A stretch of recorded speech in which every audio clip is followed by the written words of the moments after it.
रजनी को बचपन से ही पेंटिंग का बहुत शौक था। वो हमेशा से ही पेंटर बनना चाहती थी, पर उसके माँ और पिताजी ने उसको कभी भी इस चीज के लिए सपोर्ट नहीं किया और उसकी शादी नीरव से हो गई। नीरव रजनी को बहुत प्यार करता था, पर रजनी हमेशा चुपचाप ही रहती। वो इस शादी से खुश नहीं थी। वो ये शादी नहीं करना चाहती थी। उसे तो हमेशा से पेंटर जो बनना था। अपने इस सपने को वो नहीं पूरा कर पाई, इसलिए वो हमेशा उदास रहती थी। रजनी, बहुत ही बढ़िया फिल्म लगी है, कल देखने चले? नहीं जी, कल मुझे बहुत काम है, मैं नहीं जा पाऊंगी। अच्छा तो कोई बात नहीं, संडे को चलते हैं। देखिए, मुझे फिल्म देखना पसंद नहीं है। आपको जाना है तो चले जाइए। नीरव को मना करके रजनी वहां से चली जाती है और अपने बैग को खोलकर उसमें बंद पड़े ब्रश और कलर्स को देखकर रोने लगती है। रजनी, चलो ना कहीं बाहर खाने चलते हैं, कुछ तुम्हारी पसंद का। जी मुझे नहीं जाना, मेरी तबीयत ठीक नहीं है। रजनी वहां से चली जाती है। नीरव को समझ नहीं आता कि रजनी उससे इतना दूर क्यों रहती है। वो जब भी उसके साथ वक्त बिताना चाहता है, रजनी कोई ना कोई बहाना बना देती है। एक दिन घर पर कोई नहीं था। रजनी घर का सारा काम जल्दी से खत्म कर लेती है। घर पर अकेले होने के कारण वो सोचती है कि वो आज पेंटिंग करेगी। वो अपने कमरे में जाकर पेंट ब्रशेस और कलर्स निकालकर जैसे ही कलर मिक्स कर रही होती है कि दरवाजे पर बेल बज जाती है। अब कौन आ गया इस वक्त? इतनी मुश्किल से तो मुझे पेंट करने का मौका मिला है। रजनी दरवाजा खोलती है तो उसकी सास अपनी सहेलियों के साथ खड़ी होती है और सब घर के अंदर आ जाते हैं। अरे बहू, सबको शरबत बनाकर पिला दे, बाहर तो बड़ी गर्मी है। जी। रजनी पेंट ना कर पाने से उदास हो जाती है। उसे गुस्सा भी आ रहा होता है कि उसने इस शादी के लिए हाँ क्यों कह दी। वो रसोई में जा रही होती है कि उसकी सास उसे रोकती है। बहू, सबके खाने का भी इंतजाम कर लेना, आज का लंच तो ये सब यहीं करेगी। हाँ। रजनी बिना कुछ कहे रसोई में चली जाती है। सबके लिए खाना बनाती है। सब खाना खाते हैं और रजनी घड़ी देखती है कि ये सब कब जाएंगे ताकि वो अपनी पेंटिंग कर सके। जब शाम होती है तब सब चले जाते हैं अपने घर।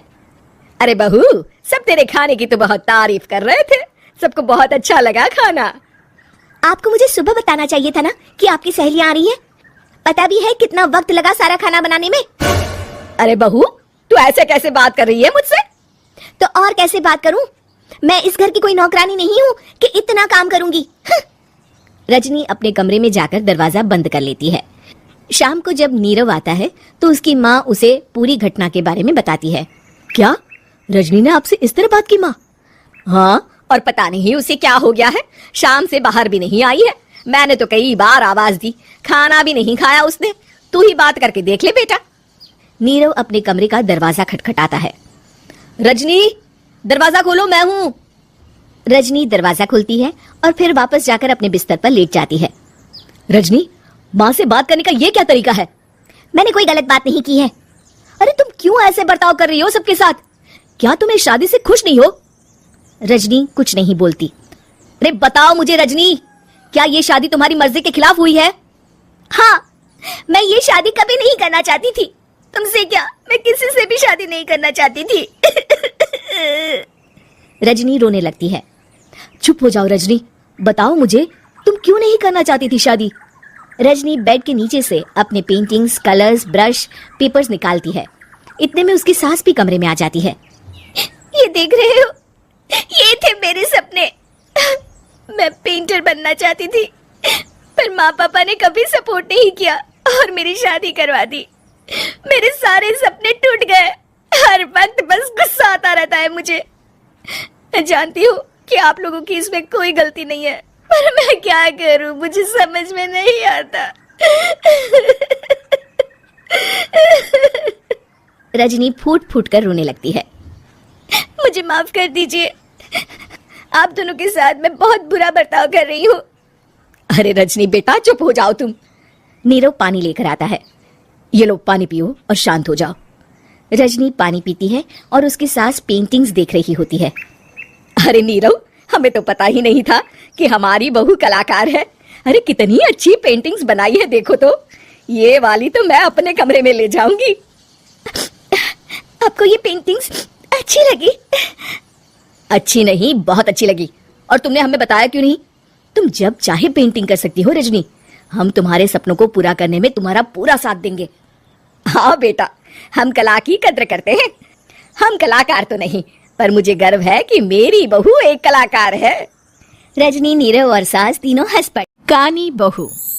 किशोरी लाल जी के बेटे राघव की शादी की बात जगह जगह चल रही थी, लेकिन किशोरी लाल जी को कोई लड़की पसंद ही नहीं आती थी।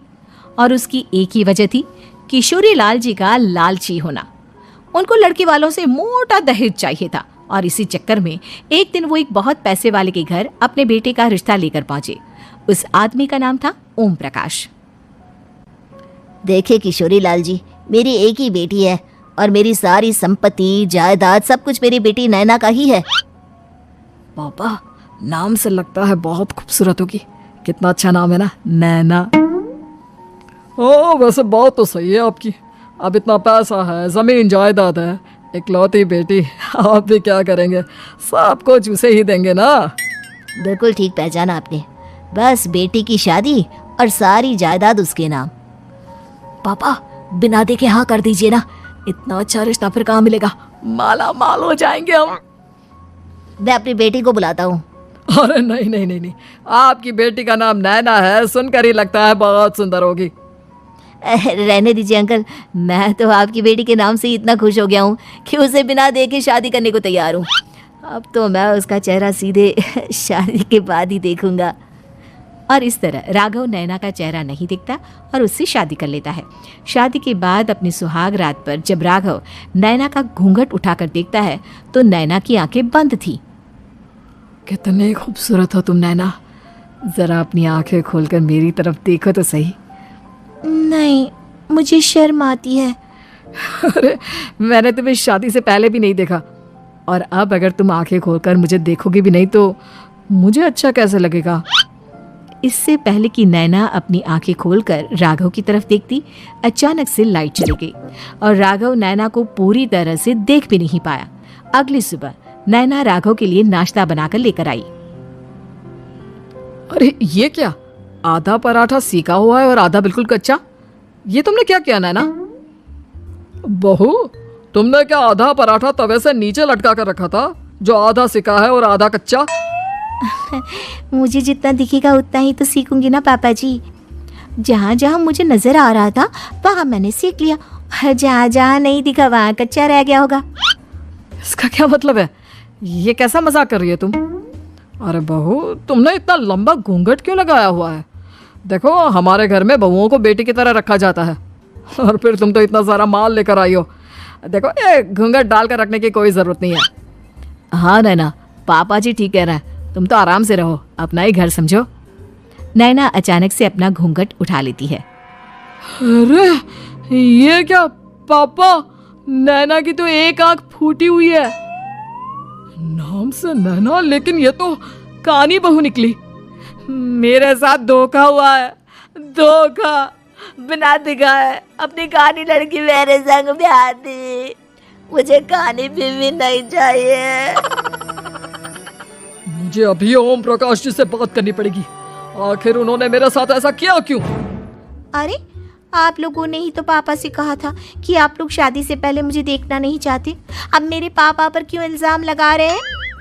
अरे लेकिन उन्हें बताना तो चाहिए था ना कि तुम कानी हो, एक आंख से तुम्हें दिखाई नहीं देता।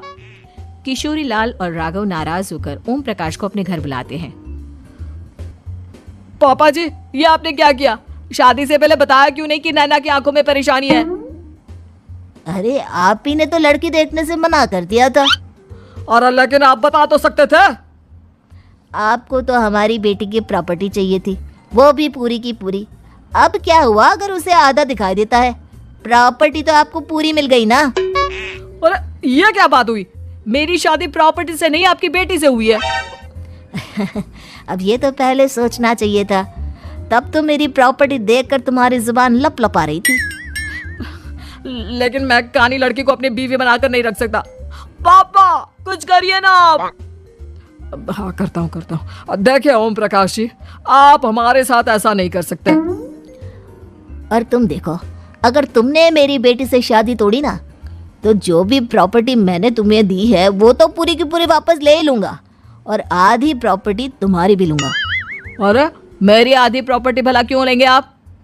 इसलिए क्योंकि मेरी बेटी को आधा नजर आता है और उसकी नजर अभी तक तुम्हारी आधी जायदाद पर ही पड़ी है। अब तुम उसे घर से निकालोगे तो कुछ तो लेकर जाएगी ना। और अगर हम आपकी बेटी को अपने घर की बहू बनाकर रखे तो? तो तुम्हारी पूरी प्रॉपर्टी तुम्हारी ही रहेगी, और जो मैंने तुम्हें दिया है ना उसमें से बस मैं आधा लेकर जाऊंगा। अरे लेकिन अब आप अपनी दी हुई प्रॉपर्टी में से आधी वापस क्यों लेकर जाएंगे? अगर मैं आपकी बेटी को अपनी पत्नी बनाकर रखने को तैयार हूं तो? इसलिए ताकि भविष्य में अगर तुम मेरी बेटी को धोखा दो तो उसके पास कुछ तो रहे जो पति का हो। वैसे मेरे पास तो बहुत कुछ है, लेकिन अपने पति की कोई निशानी तो उसके पास होनी चाहिए ना। अब अगर तुमने मेरी बेटी को कहानी कहा तो तुम्हें प्रॉपर्टी भी कहानी ही मिलेगी, पूरी नहीं। जमाए राजा। किशोरी लाल और राघव समझ चुके थे कि वो बुरी तरह फंस चुके हैं और अब उनके पास वहां से निकलने का कोई चारा नहीं है। अब समझ में आया ना, लालच बुरी बला होती है। एक तो तुम्हें प्रॉपर्टी मिली, ऊपर से बीवी मिली, उसमें तुम्हें नखरे भी दिखाने हैं। आए बड़े, चुपचाप बैठो दोनों। कुछ दिनों के बाद नैना राघव की कार लेकर बाजार घूमने निकलती है और जब कार लेकर वापस आती है, ये क्या? एक तरफ से मेरी गाड़ी पूरी खराब हो चुकी है।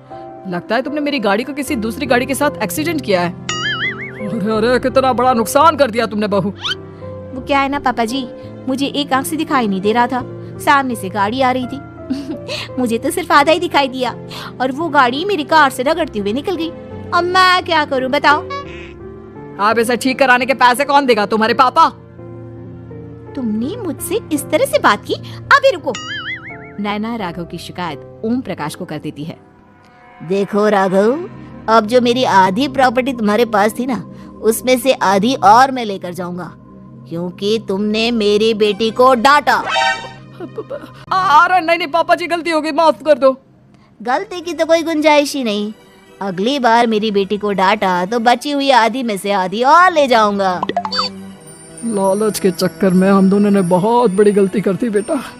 एक तो तुम्हें कानी बहू मिली और ऊपर से जो माल मिला वो भी काना। इस तरह राघव की हर एक गलती पर ओम प्रकाश उसकी प्रॉपर्टी का आधा आधा हिस्सा लेकर अपना सारा माल वापस ले गया और राघव को कानी बीवी से काम चलाना पड़ा। भाई लालच वाकई में बुरी बला है। उम्मीद है कि आपको हमारी ये कहानी पसंद आई होगी। कृपया हमारे चैनल को सब्सक्राइब करें और सभी अपडेट्स के लिए बेल आइकन जरूर क्लिक करें। और हाँ, वीडियो लाइक और शेयर करना मत भूलिएगा। Bye bye.